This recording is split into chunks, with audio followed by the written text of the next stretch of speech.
And greetings and welcome to the QCast. This is season 5, episode 24. And folks, the list is very short of people in the QCast Three Timers Club, but we have someone entering the Three Timers Club right now as we speak, and that's Pat Juckem, the head men's basketball coach at WashU. And Pat, I know that you've won some things and some accolades and a lot of games and some milestones, but I mean the QCast Three Timers Club, that it's got to be kind of up there, right? I think this might go right to the top. I mean, awfully humble, and apparently I haven't screwed up too badly for you, so that you keep inviting me back. But I Well, appreciate it. It's good to be on with you, Bob. it's always great to talk to you, and it's become a little bit of a tradition. It's 2 years in a row. Do a three, what three times we've talked about this game, this matchup, and where do we start other than it is great. It's a great rivalry, right? There's a lot of chatter out there. We have some fun with it. It's the best non-conference rivalry in Division 3, and I know that's true because every time we say it, no one challenges that. So can we just put it on the board that it's legit? I think you just spoke it into existence. And talk a little bit, if you would, Pat, about just the kind of the matchup. It's an annual Yeah. game played. Obviously, it is a great rivalry. Talk a little bit from your standpoint about this matchup. Well, I think it's more than just these two teams, and again, I think two really good teams. It's still early in the season. I think we're still both evolving and and learning and growing. But I think it's on a the 30,000 foot perspective here. It's really about programs. It's about two really prideful programs that obviously have crossed paths on a yearly basis for a long time, and in big games, whether it be in November, December, or plenty in March. And I think there's a very healthy respect that certainly we have towards the Illinois Wesleyan program, Coach Rose and his staff, and I think that preceded us, right? That's Right. the coaches that really built these programs to what they are, had that respect for one another, and that's why they played every year. And we've just, I think, have tried to just stand on top of their shoulders. And it's this, no matter what the scoreboard says, you're a better team because of the game, and that's why we continue to do it. Seems to me, and I've watched a whole bunch of these. I graduated from Illinois Wesleyan in 1993, and I've seen us play WashU. I someday I'll have to count it up, but it's a lot.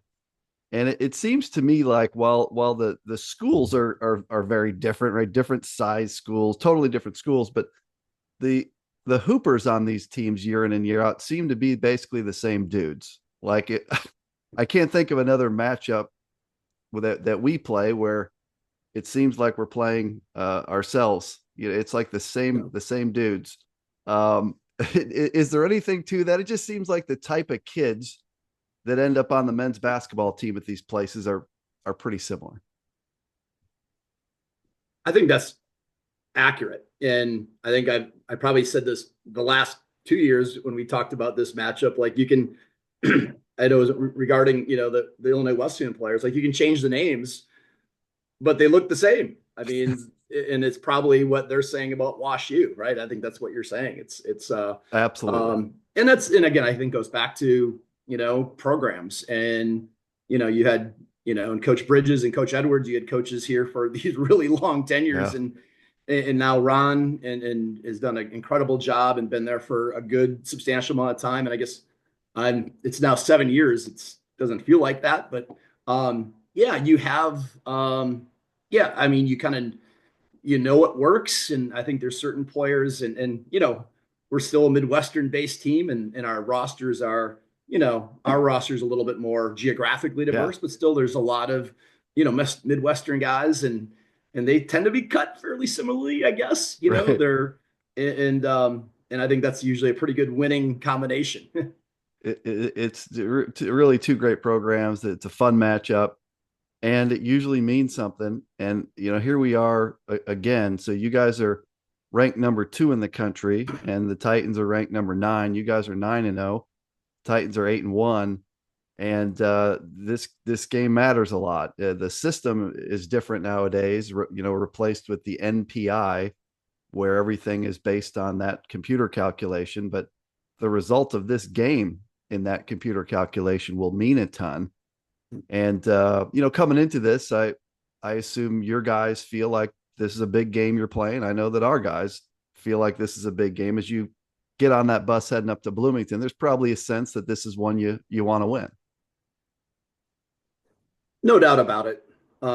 We've, this time of year, you're navigating final exams. In fact, we just kind of finished today, although we have one more young man that's got a test tomorrow morning, Ooh. somehow the day after finals. I hope that's Hayden Doyle. Is it Doyle? I mean, I hope it's him. Yeah. But that's just part of this time of year. So we practiced this afternoon. And so everyone but one of our players was done with finals. And I think just that alone, like there is this big weight lifted off your shoulders, right? Sure. Like, and now we can just, for 4 weeks, we have no class, and you're really getting into, the meat and potatoes of your season for us, ramping up to conference play. This game comes at a great time. Like this is like the final exam for us from the first semester. Right. It's like, what have we learned? Because we're going to need that all for us to be successful against clearly the best team we've played so far. And so it's, I think as competitors, this is what we sign up for. And like I said earlier, we will learn a lot, and we're still, I'm excited about our teams. I think we can get a lot better. We have to.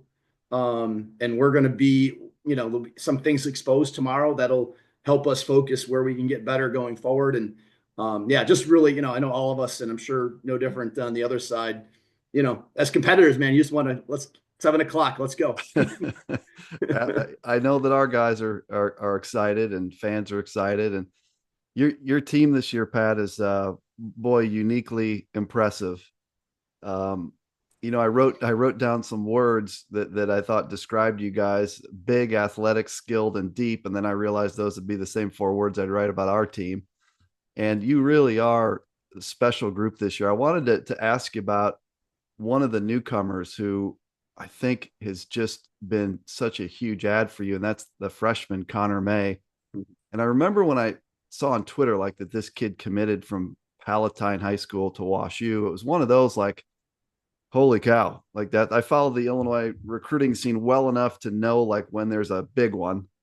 And when you got Connor May, did you envision the 6'6" forward being part of your rotation as a freshman? I'm guessing that you probably did, but just talk about kind of him coming in and the impact that he's had early.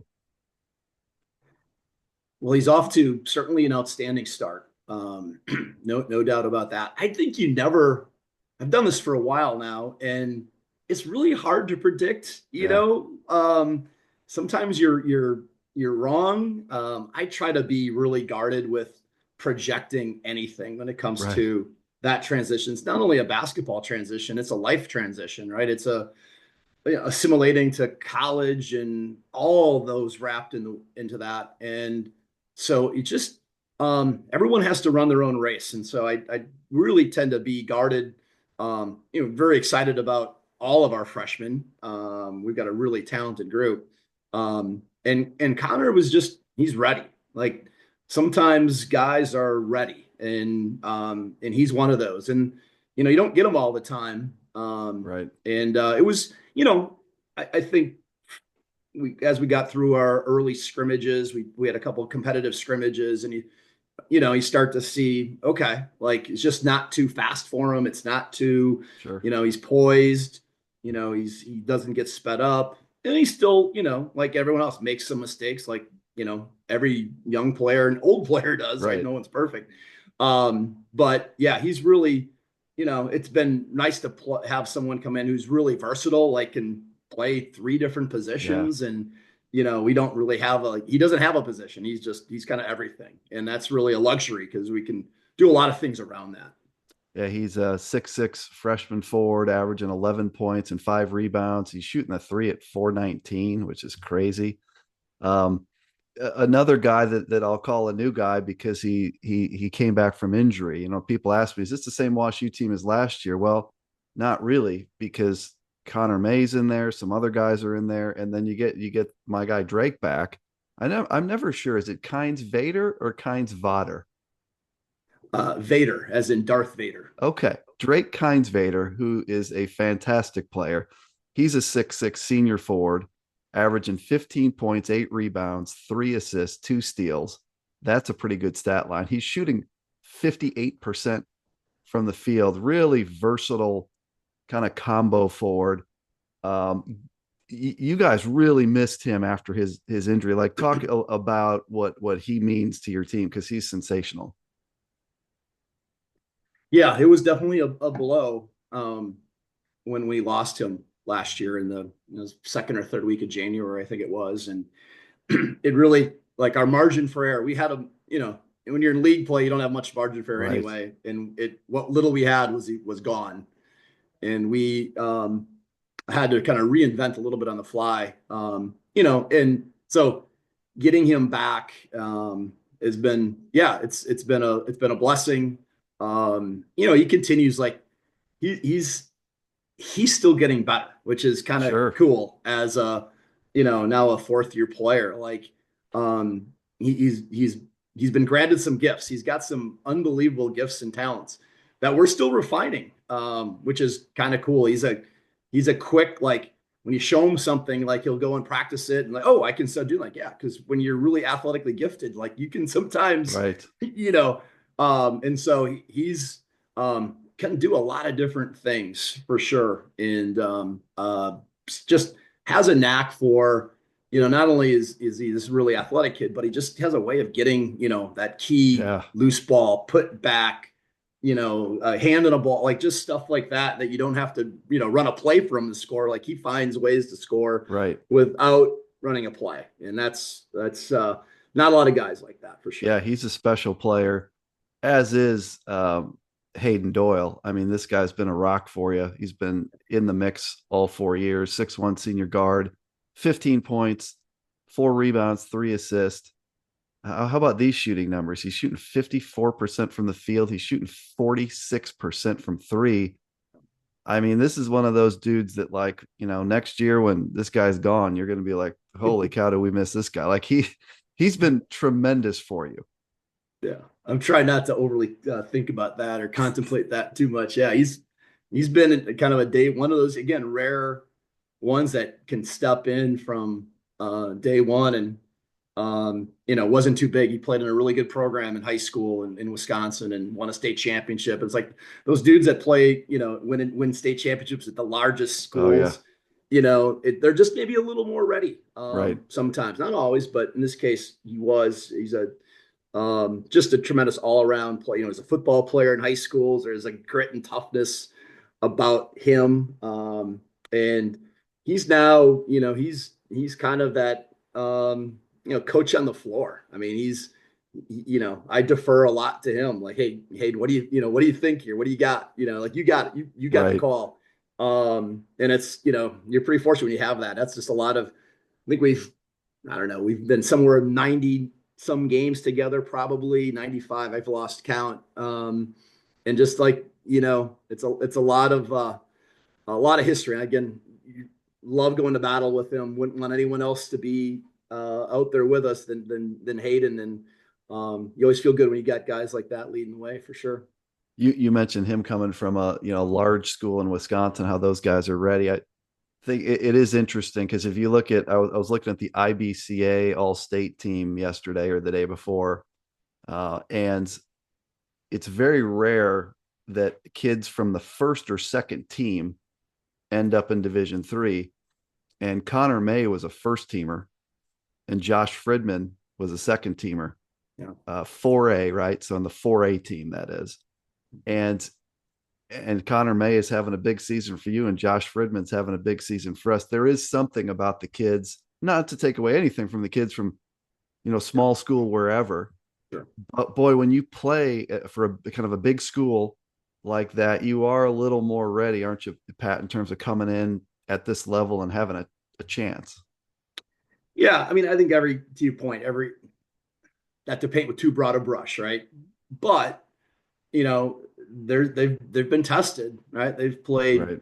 especially in, if you're a Chicago kid, Chicago suburb kid, Right. a Milwaukee kid, or from one of these areas, you've played against talent. Like you've played against Yeah. not only in your high school season, but likely your club season. You've played against dudes that are, playing, in the Power Four or whatever, um, and so I do think now that I've had a lot of really good small school guys play for me over the Yeah, we years, we and have too. right. I mean, and some have been ready too, and some just maybe it takes a year. But sometimes that's exciting too because they've got a lot of untapped, right? I Yeah. mean, it's maybe they just haven't seen the level of competition on a daily basis where you get them in a good program and around good Sure. training and competition, and they really flourish. And so quite honestly, a mixture is Yeah. somewhat ideal, right? Having, some of both. Not that I don't overthink that, what school you're coming from. It's like, you have the characteristics. Can you get into our school? Number one. Right. And then we'll figure it out from there. But yeah, lots of those, and the other thing too is, you're talking about a region of the country that has great Division III basketball, in Wisconsin and in Absolutely. Illinois.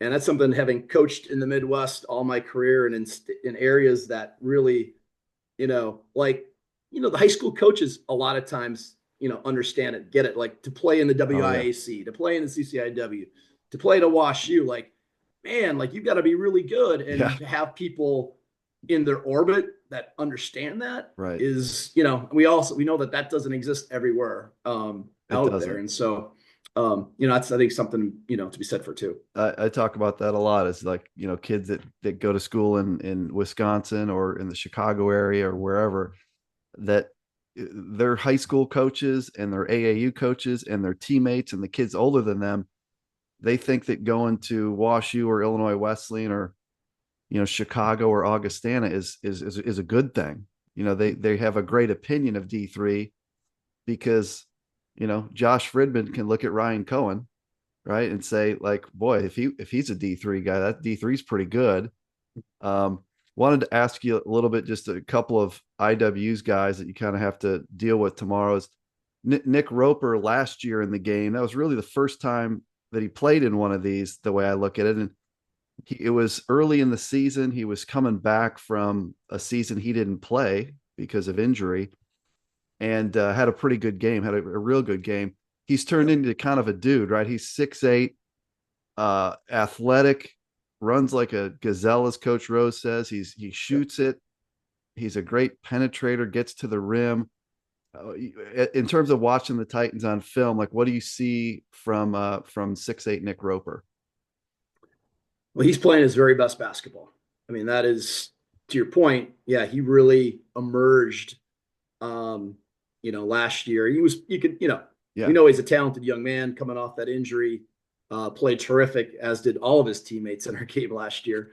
But yeah, he jumps off the screen. Like you just don't see a lot of guys his size at our level, or maybe any, that have the combination of athleticism, skill for position, and then he's gotten stronger over the years, and yeah, now he's physical too. Now he's good luck trying to just chest him up because he's going to try to go through you, and he lives at the foul line. right. He's got a crazy high free throw rate, so definitely a difficult. And they do a lot of great things for him. Ron is a great tactician and puts him in really good positions Yeah, and runs good stuff for him, and gets him downhill. And so yeah, he's definitely, you can see that he's become the guy. Not that the other guys aren't really good, because yeah. they He's are, the but guy. he's the guy. And yeah, and it's, even though something's coming, good luck stopping it. Another guy I thought that had a good game last year was Hakim Williams. The starting, I don't even know, he's not a position guy. I think he plays the two, but I think he could play 2, 3, 4, 5 technically. And Mhm. actually, he played the one as a sophomore. Um, Talk a little bit about what you see in terms of Hakeem Williams' game. Yeah, just well, one word I use for really the entire team is just they're physical, right? And I think he kind of sets the tone for that. He's a physical player. He's Yeah. a physical defender. He's a physical driver.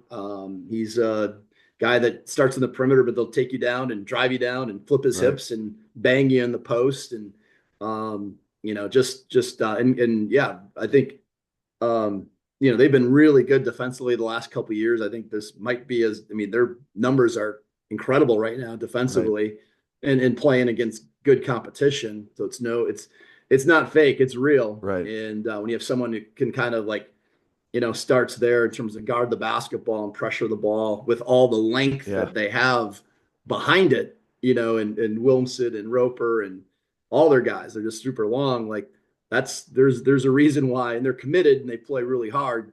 That their numbers are what they are. But no, he's a heck of a player. Yeah, it's I'm sure they're ready to see Doyle go, and we're ready to see other guys graduate as well, but they'll just be the next version. It'll be whoever, his backup will be just, will be do the same stuff. So Both teams really do have impressive numbers, and like you're shooting 514 as a team. That's crazy. I mean, you're shooting 514. Your opponents are shooting 403. That differential's crazy. You're plus 12 on the boards. It's really one of those games where, I mean, statistically, there's so many similarities. Both teams have big rebound margins, and both teams have great, opponent field goal numbers. Your offensive numbers, I'm sure, are way higher than ours, but ours aren't bad. So, like, I don't know, keys to the game. I mean, I know you're not going to give the scouting report on the QCast, but I mean, we're yeah. taking care of the ball, we're trying to make some shots, we're playing defense. I mean, this isn't a rocket science scout, is it, Pat? I mean, what's No, the here? and I think, again, like maybe it's been the theme of our little conversation here when you talk about consistency and not just good teams, but good programs. They have an identity, and I think these two programs have identities, and in some ways they're pretty similar identities, Sure. and that makes for a really really great matchup. And it's I told our guys today, like, it's not going to come down to like us running some like super stealthy play, or them run, they run great stuff, execute great, but that's not what this game comes down to. It comes down Right. to loose balls and free throw blockouts, and winning on the glass, and Yep. and not turning the ball over, and the team that does a better job of that probably has a good chance of coming out with a W. Just before I let you go, we got to ask you about the UAA because it is crazy again. Emory's rated number one in the country. WashU's two, NYU's eight, Carnegie Mellon's 19. Brandeis is 7-2. Chicago's 7-2. I watched Chicago play our guys. We were down like 16-0. Um, Rochester 6-4. Case maybe the only team that's struggling a little bit, 4-5. I'm guessing they're going to figure it out. I mean, that's a that's a crazy league. Massey has it as number one.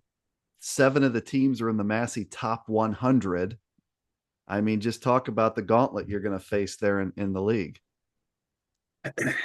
Well, I know you and my friend Jason Zimmerman hashed this out a few weeks ago We a little did. bit. I don't want to repeat everything he says, but it's I know when we do this preseason ranking or whatever, our office has us do that. And I remember like staring at it, and of course I procrastinated, and I was getting like the nasty emails like, you got to send it in. So, and I had my break lay paper. I'm like, I have no idea.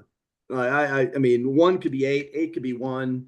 Um, Especially in the era with some of the grad transfers that have come into some of the Right. programs, and how they assimilate. And the coaches in the league have gone that route. Have done a great job of doing that. And so I remember just being kind of like, I have no idea. This is going to be a beast.